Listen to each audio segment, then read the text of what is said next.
Это я к тому, чтобы вы ни в коем случае не позволили никакому пидору и никакой сучке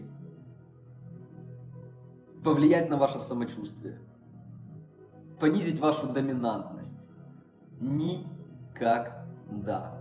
Ты самый главный человек в своей жизни. Самый главный. Не я самый главный человек в твоей жизни. Не твоя мать, не твой отец.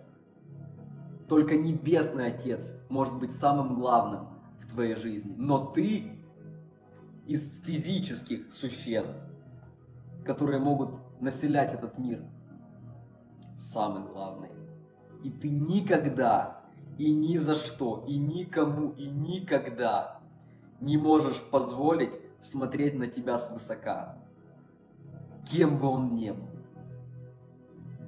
Кем бы он ни был, брат.